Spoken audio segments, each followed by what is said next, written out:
Hey everyone, what is going on? It's Wilson and I'm back with another video to teach you guys how to keep your cryptocurrency safe.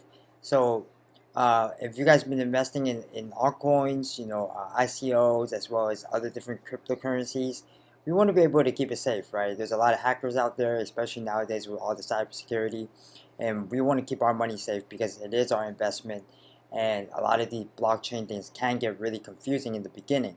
So we want to be able to keep our cryptocurrency safe. Luckily, there's a lot of solutions out there, and I'll be going over some of the top ones. Of course, everyone has their own creative ways. You can use a mix and match of all these solutions, but these are just my recommendations. And you can always follow me on Twitter at itswilson8, and please subscribe to CryptoMeNow.com, which is a daily newsletter that we make and put together to make crypto news exciting, and you can just have all your news all in one place, as well as analysts, upcoming ICOs, different guides, etc. In less than 3 minutes a day. So first of all, you have to have some questions to ask yourself before you choose a solution. What's the cost? Of course, right? We don't want to invest too much money. We don't want to go broke, but we want to have some extra protection. Now, some of these solutions that I'll be talking about will be free, and some of them are paid. And then you have to know about security. Does the company have a good track record of security? Is this product reliable? How are the reviews? So make sure you do your research, you do your homework, and just like investing in cryptocurrencies, make sure you read through everything, and that you figure out that the solution actually is safe, people like it, and it can protect your money. Mobility, is it easy for you to keep it around? Is it a software? Is it an actual hardware? I prefer actual hardwares, but of course I use software as well. And is it accessible anytime? Is it easy for me to use? How user friendly is it? Is it easy, like where I just plug in the USB into any computer, type in a password, and I can get access to all my coins? Or do I have to go through some really ridiculous old school 1990 looking type of GUI interface? So that's very important. And how convenient is it, and how fast does it actually come in the mail, etc., and how easy can I access to it? So one of the most popular one is the Ledger Nano. The Ledger Nano S is the new one. It's the new model, and it's pretty much it's a hardware, definitely. So it looks like a USB stick. Matter of fact, it is a USB stick that you can carry around, but it's a smart card device, and it's just a USB port that you can plug into any computer. So as long as your computer has a USB port, you can use it to protect your Bitcoins and use it to make payments. It's rather small. It's just a USB foldable stick, and it's extremely portable. You can hide it somewhere and carry it with you on your travels, especially if you're always traveling. And it's a hardware that comes with a very competitive price.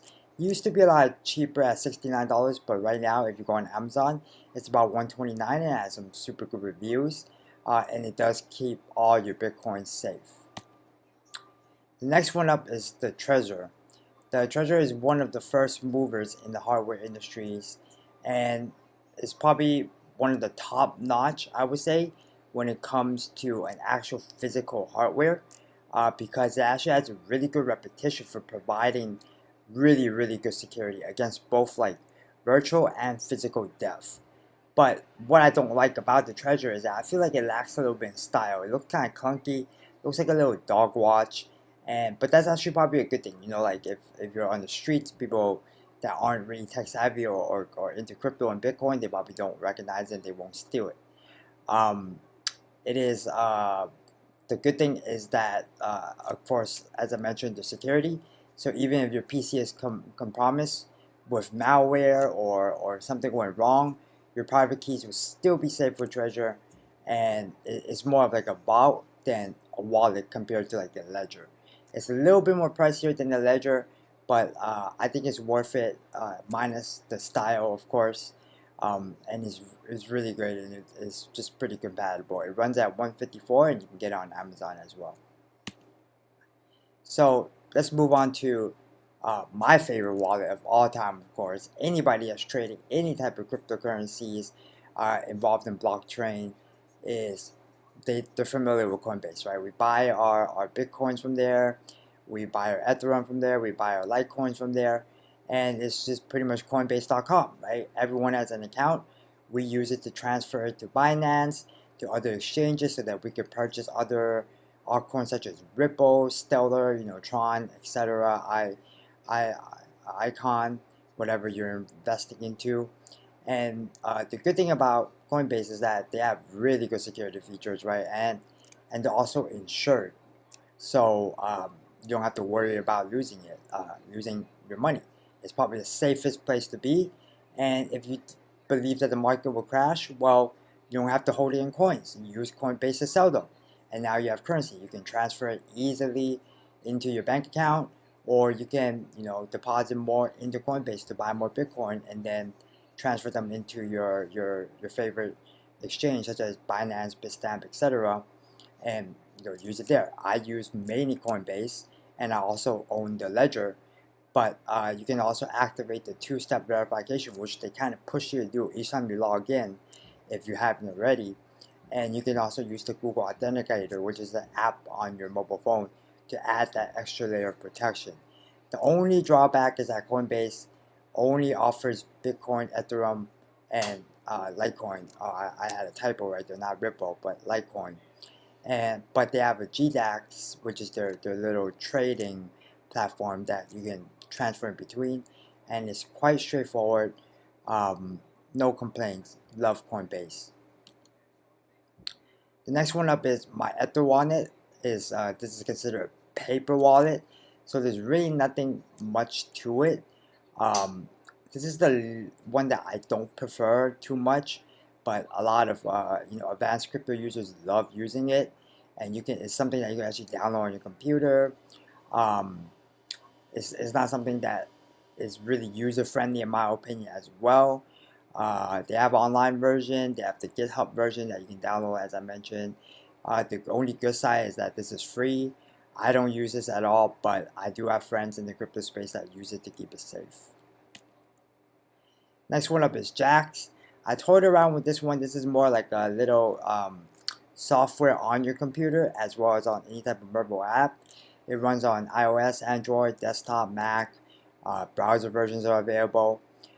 Jax pretty much uses a certain type of seed to back up your wallet or transfer it to a different device. So Jax allows you to receive your funds really easily. That's what the only thing I like about Jax is the user friendliness. They generate a wallet for you, so you can just send that number to anybody, and then you can see all of it within the desktop client or your iOS. But at the end of the day, I don't use it anymore.